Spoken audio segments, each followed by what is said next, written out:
All right, well, are they coming for your home garden now? Because your home garden has a higher carbon footprint than an industrial garden. I mean, that's kind of a no duh, but okay, we're going to go through this because this new study makes me think that maybe they are. Here's a new study that suggests that urban gardens have a higher carbon footprint than conventionally grown produce. In this study, researchers say gardens like this one, they're bad for the earth worse than conventional farming. Now, why this worries me is because when we see globalists tell you what has a high carbon footprint, then they're signaling to us what they're going to start tamping down on. What that makes me think of is collectivization, which we're going to talk about in a second. But this is like, duh, right? Like anything I make at home is going to be more efficient if it scales. Like, okay, if I'm sewing clothes, put another way, it's less efficient at home. Everything is less efficient at home. Like if you try to build your own car, it's not going to probably be as efficient as Ford can do it. With absolutely. You can make that argument with everything, right? That if it's made in a factory versus me with my own hands, there's going to be less carbon footprint of all the McDonald's hamburgers than what I make in my house. The Japanese have a word for this. I forget what it is now. And of course, industrial farming is going to be more efficient with farms like this. Here's a video that I just thought you might enjoy watching because I could watch this all day. That's amazing. I don't pick apples and carrots to this efficiency. Oh my God, that's amazing. So isn't this fun? It's so satisfying. It's so satisfying to watch that. I'm going to let this run while I talk. The study further showed that fruit is found to be 8.6 times more eco-friendly when grown conventionally compared to a city.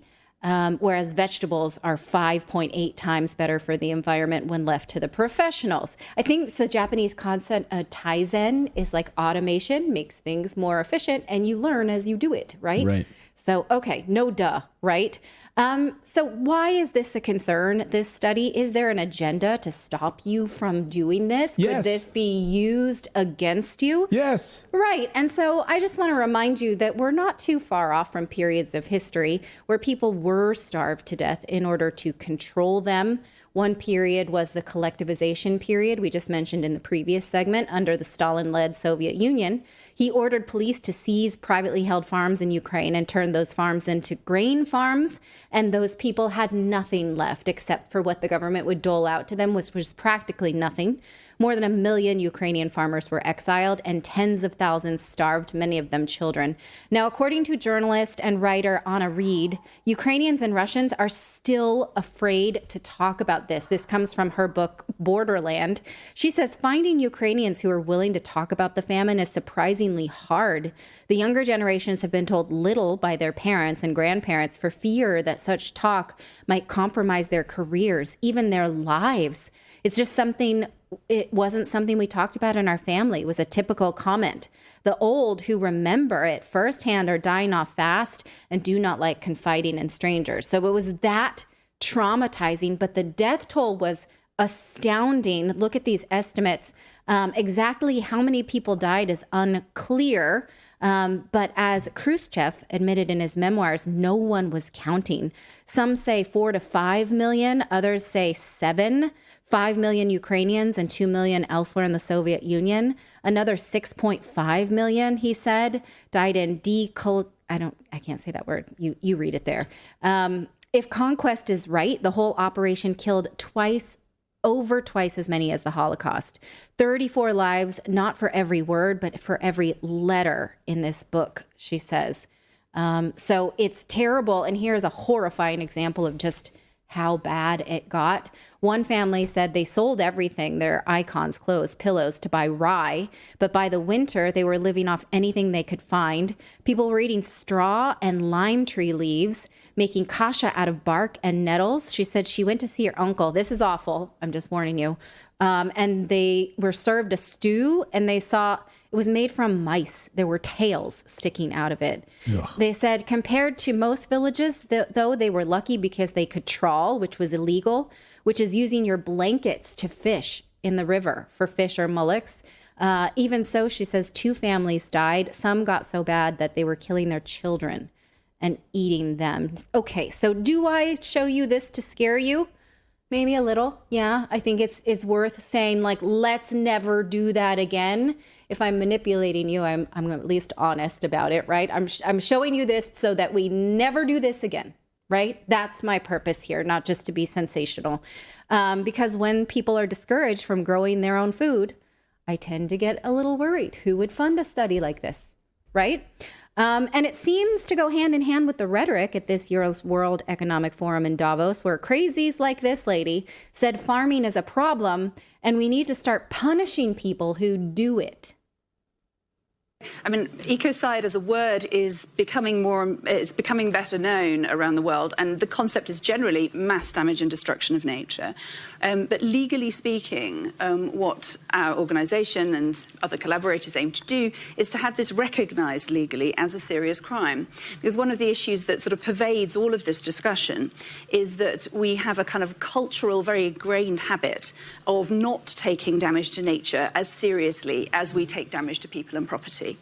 And that, I mean, you know, if you're campaigning for human rights, at least you know mass murder, torture, all of these things are serious crimes. But there's no equivalent in the environmental space.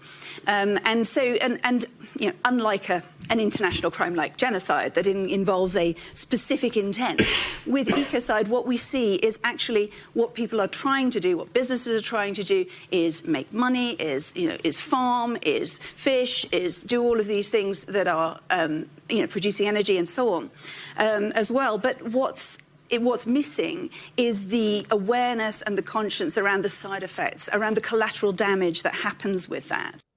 Okay, so I don't know how she intends to eat, but here's another lady who says that, yeah, because farming is so problematic, just get used to AI-made food. A lot of our things, what you can do is scarcity, and we have products which you can make via biology. It's so that you can replace or augment natural products, especially with climate change making them more difficult to produce. The other thing that you can use with AI is increase your solution space. So if you love the taste and aroma of vanilla, can we have something that's reminiscent of that is new to the world, and using AI to increase that solution space that a human alone would not be able to do? So that's something we're definitely leveraging, using receptor biology data and millions of data points there, using our understanding of taste and smell to identify what can be new that can help consumers to have sustainable solutions that are also really desirable, right? Can you imagine having dinner with that woman? Yeah, we're not going to have vanilla dessert tonight, but I did bring a Yankee candle that You can chew on that. you can chew on that, or I'm going to light it. You can just smell that Yankee vanilla candle. By the way, we have AI vanilla. Like we already have synthetic vanilla. But go ahead. It's the homeopathy of dinner. Just a little bit of what you want to eat in there, like just the Yes. smell. Smell, but you can't eat it. Right. The sad thing is, like, we're already kind of seeing that happen because the farmers that are subsidized in the United States are the ones that are growing like corn for high fructose corn syrup and feed for animals and things. And actual farmers are being suffocated and not being subsidized. So they're, losing. And then you have even smaller farmers that are doing like organic meat and organic vegetables that get no subsidies at all. So it's already happening. They're starting to weed out actual farmers and actual food. And Bill Gates is buying up all this property. So, I mean, it's basically the groundwork's being laid for that to happen. Yeah, and now you have these studies that are trying to force this hand, right? So now we have these studies, and now you're going to have the globalists saying we need to get rid of these small farms and roll them into the bigger farms. Right. You shouldn't be farming. It should only be mass-produced things that we tell you and we give you. And by the way, it won't be meat. It'll be Beyond Meat. It'll be a fake meat burger. Right. And climate and it's research. Have mRNA in it. Probably. Climate researchers have by no means concluded that carbon output drives climate change, but they're still taking the time to calculate it from your raised garden bed. And they warned us, here's a summary from the World Economic Forum themselves about their Davos summit, saying that, they're not going to use the term phase out anymore. They did that a lot in 2023 and it made people nervous. Instead, they're going to say contribute to transitioning away from. Does that make you feel better? So they may say this about your home garden. They're not going to phase it out, but you will contribute to transitioning away from home gardening for the climate. How do you feel about that? Now watch this other crazy lady drone on about how we should no longer even measure the economy based on what we produce in terms of food and things to live on. We should measure, instead of GDP, we should measure just based on what nature gives us back. She calls it GEP. I warn you, she drones on. This is crazy talk, but we're going to watch it together. It's about a minute. Dig in. There is a lot of hope, actually, and that comes through recognizing that financial systems do offer a chance to begin redressing the problem with nature being invisible in accounting and in so many types of decisions. And just to answer quickly, there's a new metric that's come forth called gross ecosystem product that's supported by a lot of science and data and is becoming actionable now and adopted by a suite of countries at an experimental initial phase. And we can think about gross ecosystem product, GEP, as somewhat parallel to GDP, gross domestic product. GDP is basically all the goods and services from an economy, where GEP is looking at all the goods and services coming from nature to people. It was adopted by the UN, approved the UN Statistical Commission in 2021.